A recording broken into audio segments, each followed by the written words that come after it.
Ես հարց չէի տա ու պարություններ չէի ստեղծել։ Ես նախորդից հիշում եմ, որ վավեր են, հիմա ինչ-որ բան փոխել է, հիմա էլ է բավական, որտեղ այն ինչ-որ փոխվել է, որ վերաբերում է այլ իրի և մեկից ավել քվեաթերթիկների, այսինքն այն փոփոխությունը, որը արվել է այս կարգա, չէ։ Նախորդին եթե քվեաթերթիկ էր, վերևին էր համար։ Չէ, նախորդին երբ որ մեկից ավել քվեաթերթիկ էր, որի վրա որ դրոշման հարցված էր, դա համարվում էր վավեր, այսինքն դա այսպես վիճակագրապես մի բան է ստացվում, երբ որ պատկասիկ չէ, կրծարկով ասենք, որ նա դրել են քվեաթերթիկ, որի վրա որ այդ պահին քվեատուփին նստած հանձնաժողովի անդամ հարցրեց դրոշմանիշը, դա համարվում է վավեր։ Այս լեզվի փոփոխություններով ըստ էության մեկից ավել քվեաթերթիկը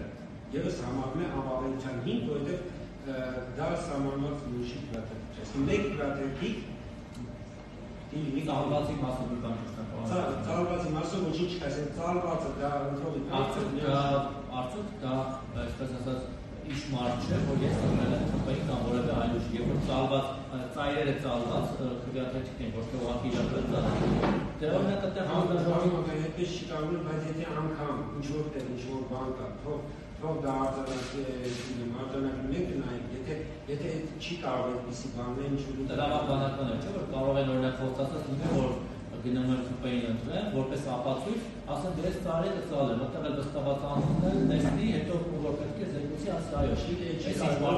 որովհետև եթե արդեն սկսել եք քվեաթերթիկների ամփոփման գործընթացը, նկատում ասենք քվեաթերթիկների,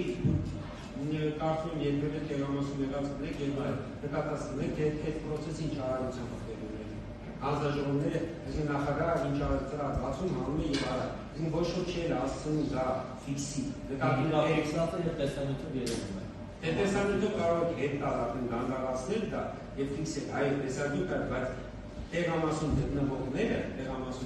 երբեք չեն կարող ինչ-որ նման վիճակագրություն վարել եւ ամեն դեպքում